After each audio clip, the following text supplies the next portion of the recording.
Hey, everybody. Happy Friday. Welcome back to the Pleb Underground, the signal without the slop.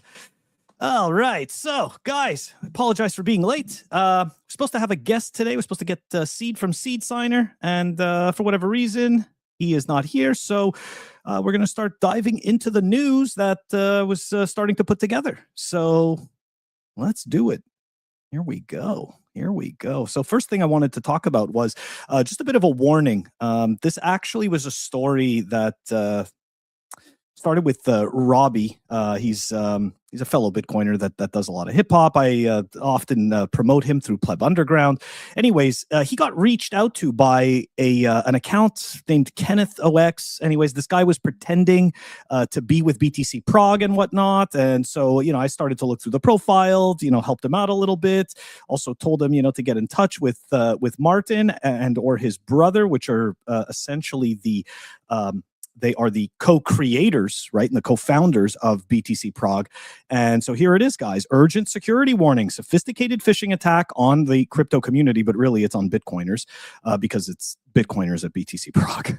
A high-level hacking campaign is currently targeting Bitcoin and crypto users. I've been personally affected via compromised Telegram account.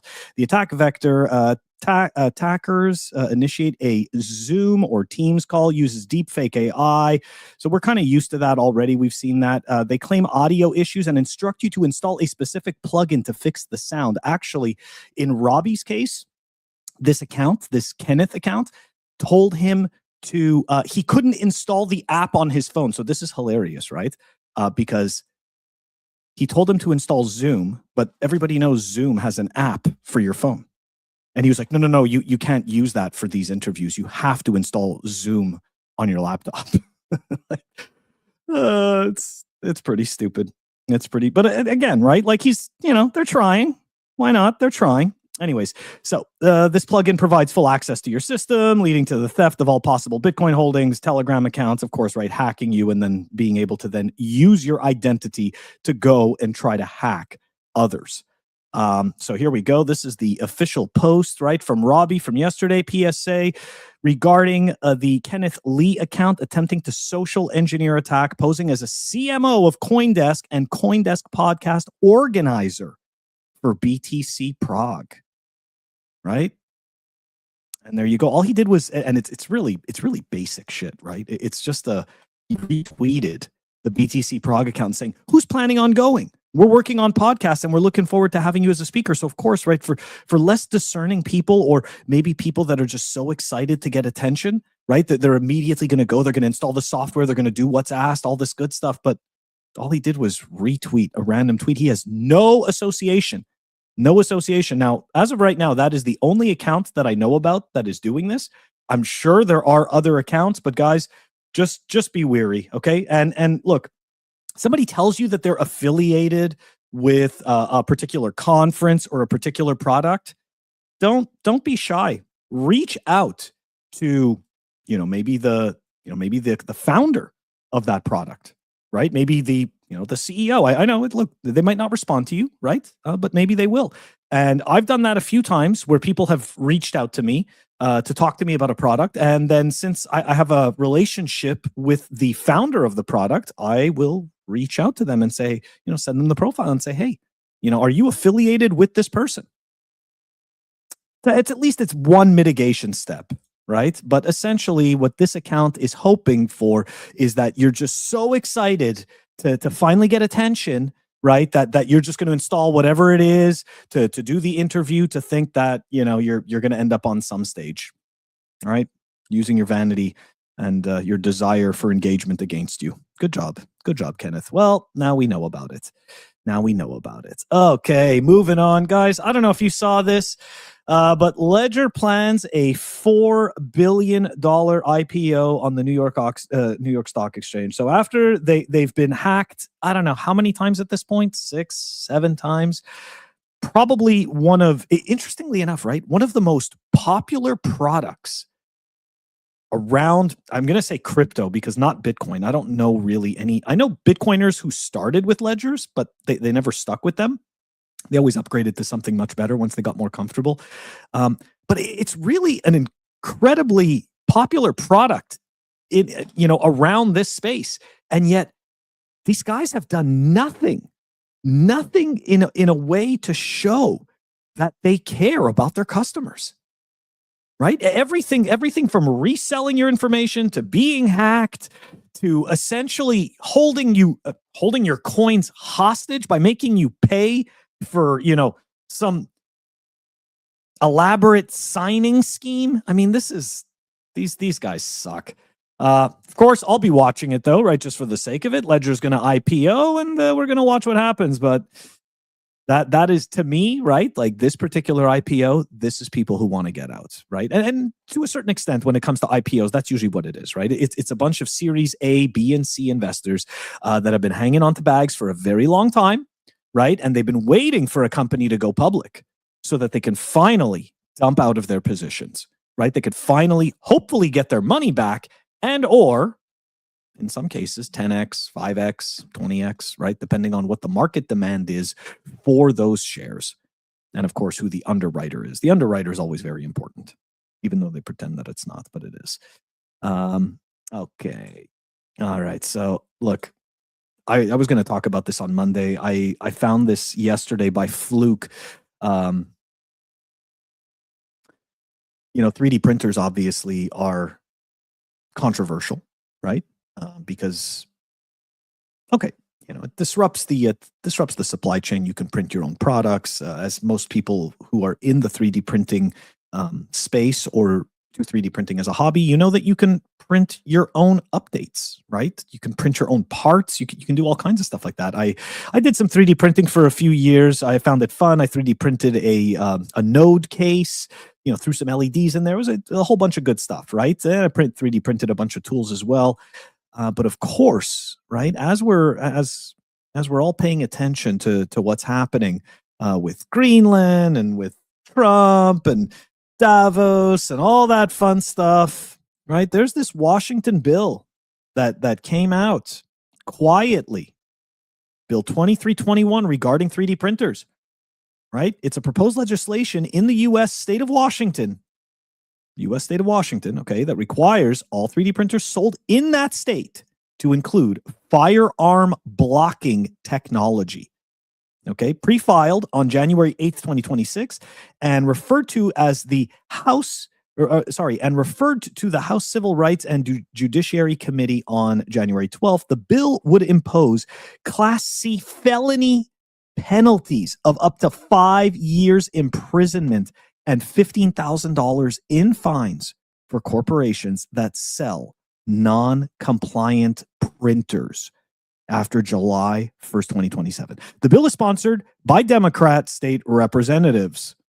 It's so funny, right? How there's some people, right? And I don't care about the parties. This parties is bullshit. It's just about people and tyrants and control. Okay? The reality is that this is what it's all about, right? Just take away a little more. Some people just can't get out of their own way. They just want to control you so hard. No hearings have been scheduled as of January 21st, and no amendments have been filed. Okay, so look, realistically, this probably will just die on the vine. That's what I'd like to imagine, right? I'd like to imagine that this just dies on the vine. But really, how are they supposed to enforce this, right? Like, how is the government realistically supposed to enforce this? Because to a certain extent, you could just install a piece of firmware that allows you to print that up, right? And like, I'm trying to figure out like what sophisticated methods they're going to actually attempt to come up with in order to stop that software. Because as we know, right? Like, okay, so we're going to go into the past here. Once upon a time when the iPod Touch came out, okay, this was even, if I'm not mistaken, this could be right before the iPhone, okay? You were able to jailbreak your iPod Touch. You're also able to jailbreak your Palm Pilots, right? Your HP Palm Pilot, and be able to install all kinds of software on it that you weren't supposed to, and it worked perfectly fine. And so did the iPod Touch. So I just don't see how this is enforceable, right? I think it's a giant nothing burger, but they're still gonna try to scare you, right? Still gonna try to scare you into compliance. Because that's the thing, right? It's not about actually enforcing this. It's just about knowing that you could be charged with a Class C felony if you decide to print this up. Interesting, right? So self-censorship at work.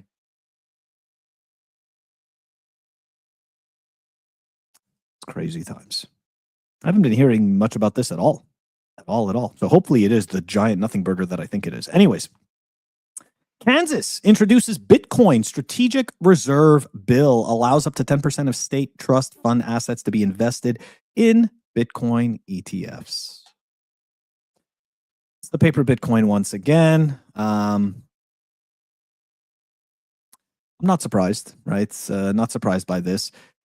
I will say that I am optimistic that the individual states will figure out, and I know some of them already have, that actually holding Bitcoin in self-custody is what matters, right? Like that actually is using Bitcoin. All of this other stuff, right? I know people think it's fun. It's going to, pump their bags and all that good stuff, but this is not Bitcoin, right? The treasury companies, all this crap, none of it is Bitcoin. Want to run your own node, you want to hold your Bitcoin in self-custody, right? You want to generate your own keys, you want to be self-sovereign. That's what Bitcoin really is. All the rest of this stuff is fluff and noise. But anyways, we'll see. I know a lot of people are cheering for this because why not? The cheerleaders told you to cheer, so let's cheer for it. All right, so next up, the SEC and CFTC announced a joint event on January 27th to discuss the crypto regulation harmonization. Chairman, it sounds so good, doesn't it? Harmonization, everything's working together. As I remember, like 10, 15 years ago, the big thing to use was synergy. Now it's harmonization. We like all this stuff. Makes you feel so good, doesn't it? Yeah. So Chairman Paul Atkins and Michael Selig will focus on aligning efforts to make the U.S. the global crypto leader. In brackets, stablecoins. That's all it is, just stablecoins. Hey, Plastic. Happy Friday. I was supposed to have a guest today, and I don't. Sorry, guys. Stat Stacker, I appreciate it, but I don't know if today I get a crown. I think maybe today it's more of like a bucket or the top of a garbage bin. One of the two. Anyways, we'll see what comes out of this SEC and CFTC meeting. But let's be honest, it's not going to be about Bitcoin. It's just going to be about crypto, and it's going to be more and more about stable coins and the regulations and the environment. It's not going to have anything to do with actual Bitcoin, and that's okay, right? That's okay. Not much we can do. Anyways, all right.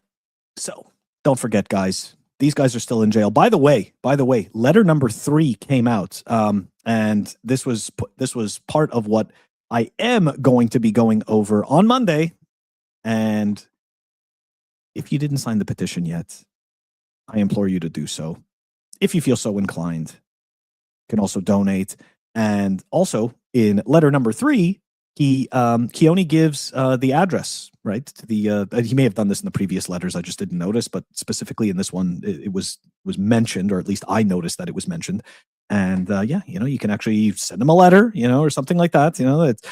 I got to tell you guys, I really appreciate his insights into what he's experiencing. And obviously, it's in my eyes, it's awful. But I do appreciate it because you can really see, these. As if people didn't know already, right? Like the state does not rehabilitate, right? Like this is just like idiocracy, right? They can call it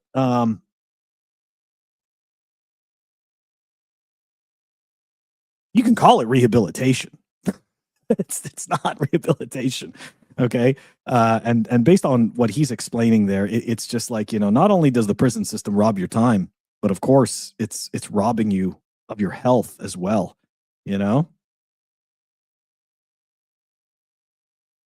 Oh, you're seeing that thing about the scam? Yeah. My mic doesn't, and you have to install a plugin. It's so bad. It's such a scam. This is going back to the original story, guys, of people trying to, scam you into installing software so they can take control of your computer and ruin your fucking life. Yeah, just absolute deadbeats. You got to be careful. Just remember, it's one of the easiest ways to appeal to somebody is through vanity, right? And compliments. It's the cheapest thing you can do. Oh, you're so wonderful, right? And then, oh, I'm wonderful to this person. They just install this software. Well, they do think I'm wonderful. Whole bunch of nonsense. Anyways, guys, again, I do apologize for today's show. I appreciate the people who showed up to hang out with me, and yeah, I mean, I'm going to reschedule Seed. I don't know what actually happened, but we're going to find out. We're going to reschedule him. Have no fear. Monday, I'm back. Daily live news, 12:10 p.m. Eastern, and Monday nights we're going to be doing, of course, Bitcoin Tonight. I hope you guys all have a great weekend. Have fun. Don't get lost in the noise. All you got to do is take self-custody, stack, and hodl. That's it. The rest is noise. Take it easy.